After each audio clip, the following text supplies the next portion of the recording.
Hi boys and girls, today we're going to do a Heritage Studies lesson and we're going to continue talking about our country, and today we're even going to talk about some of the countries that touch the United States of America. And so for today's lesson you're going to need a few things. You're going to need your Heritage Studies textbook, the book that we read from. You're going to need your work page 119, and this is what it looks like. And you will also need some things to color with. You're going to need blue, red, green, and yellow. So if you want to pause this video at this time to go get your things, that would be a really great idea. Alright, so let's get started. On your screen, you're going to see the textbook page. So in our Heritage Studies book, this book right here, we're going to be opening to page 140,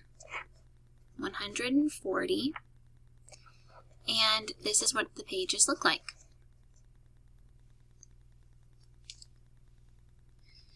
Okay, so we always go up to the corner of the book and we read the question. The question is going to be answered in our reading, and this is what we're going to be talking about during our lesson. So it says, why is our country special? We hear people talk about the special things that happen in our country.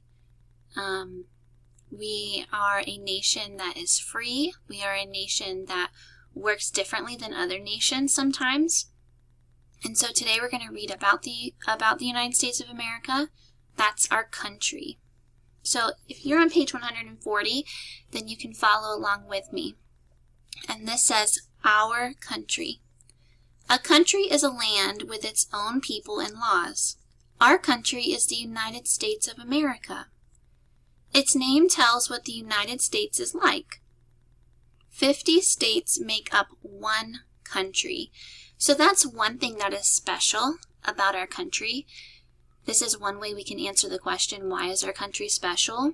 We are made up of states, a bunch of different states, and they all are together, and that's called the United. The word united means to come together, and the United States of America means that all the states work together to make one country called the United States. Alright, so this is a really cool map. It shows not just us, but it shows other countries that touch us. So the orange color is the United States of America. So here we have the biggest part of the United States of America. And of course we're down here on the sticking out of the bottom of the United States of America. That's Florida. And then up here, this is also orange because that is also part of the United States of America, even though it doesn't touch the biggest part.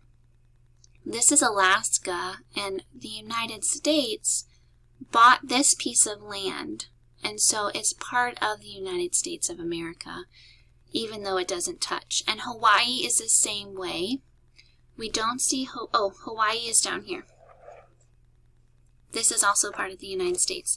So this map really shows how far away Hawaii is from the biggest part of the United States of America. That's why when you go to Hawaii, you either have to take a ship or you have to take a plane. You can't drive to Hawaii. The United States of America bought these islands, and that's why they're part of the United States of America. So America first started on this edge here because the ships coming from this way, coming from Europe, this is where they landed, on the edge of the country here. And as more people came, the United States would purchase all of this land leading this way until they got to the other ocean on the other side. And then eventually they bought this piece of land up here called Alaska. We named it Alaska. And then we also bought these islands out here. So all the orange is the United States of America. Now, we also see two other countries that touch the United States of America, and that is Canada. Canada is all in green. And then Mexico. Mexico is all of the yellow. So on this map, you see 3 countries. You see the United States of America, that's where we live. You see Canada. They are our neighbor to the north. Remember, north is the direction going this way. So going north, we touch Canada.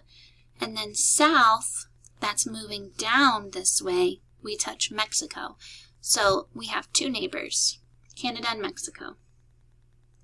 So that also makes us special. Remember, we're answering this question, why is our country special? Our country is special in that not all of our country touches the other parts. We have some country here, and then the rest of the country here. Okay, so we're going to go to page 141 now, and we're going to read the paragraphs on this side. Okay, it says, the United States has neighbors. Canada is the country to the north. Mexico is the country to the south. The United States has a capital. The capital is Washington, D.C. The government of the United States meets there. The United States is a special country. It gives people freedom. Freedom to please God is good. Freedom to break God's rules is bad. Freedom should be used to do good. Okay, so this is saying that we are a free country. We can choose to do a lot of things here that other people in other countries cannot choose to do. So when we have freedom to please God is good. But whenever we use our freedom to break God's rules, that's not good. Did you know that in some other countries, people there are not allowed to go to church and they're not allowed to talk about God? And they would get in trouble if they did those things. And we've talked a little bit about that in class as well, and how we need to be thankful that we are in the United States of America where we're allowed to talk about God. We're allowed to go to a school that talks about God. We sing songs and worship and read the Bible at our school, and that is a special privilege, and we should always be thankful that we can do those things at Meadowbrook. Okay, so one of the other things that this part of the chapter talked about is Washington, D.C. So if you look at this map and you find the blue star, I want you to find the blue star on the map. Good, it's right there. That is where Washington, D.C. is. It's the place that is called the capital. That means that whenever anything that happens with the United States of America, that's where the president lives. That's where we have the people who help lead our country. That's where they live. That's where they meet together. And so a lot of the things that keep our country going and running and where there's laws made, that happens in Washington, D.C. So you look here, we're really not too far from Washington, D.C. It would take some hours to drive there, but we could. And also, if you lived over here, you would have to drive all the way across the country to get to Washington, D.C. So we actually don't live too far. I went to Washington, D.C. a couple of years ago, and it was my first time going there, and there's just so much history and so many big, beautiful buildings and so many things that are special about our country there. And so if you ever get the chance to go to Washington, D.C., you should definitely go. And if you've already been there, you know just how special Washington, D.C. really is. All right, well, that's our reading for today, and I'm going to get our worksheet under the camera for us. This is the worksheet for today, page 119. And like I said at the beginning of the video, you're going to need some colors. You're going to need blue, red, green, and yellow. So I'm going to go ahead and take mine out. Let's see, blue, red, green, and yellow.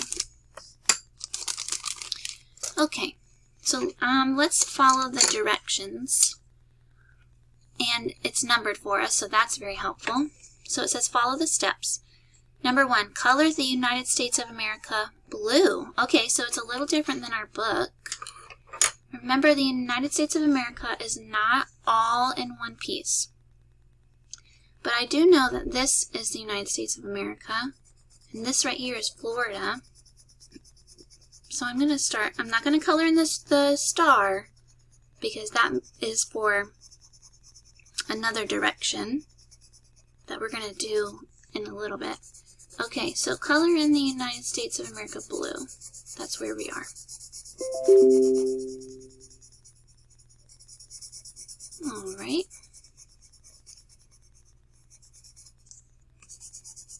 Staying in the lines. And I know that this is part of the United States as well. Do you remember what this state up here is called? This is a big state. This is all one state.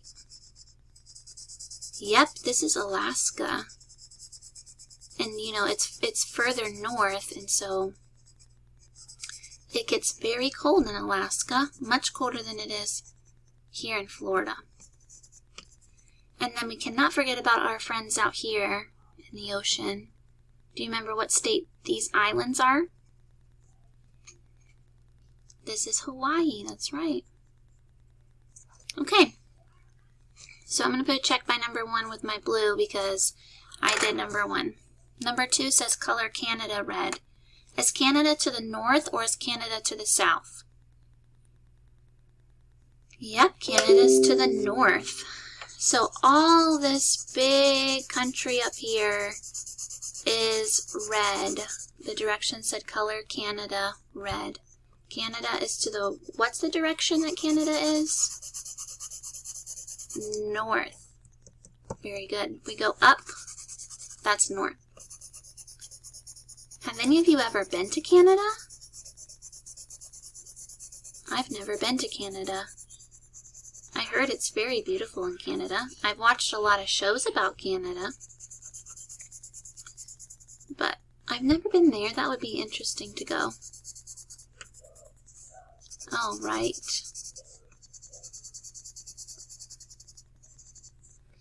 So I colored all of Canada red. All right, so I'm going to put a check next to number 2 with my red.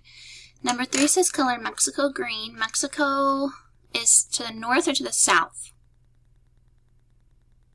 Very good. Mexico is to the south. This is the United States, and Mexico is to the south of us. So it said to color Mexico green.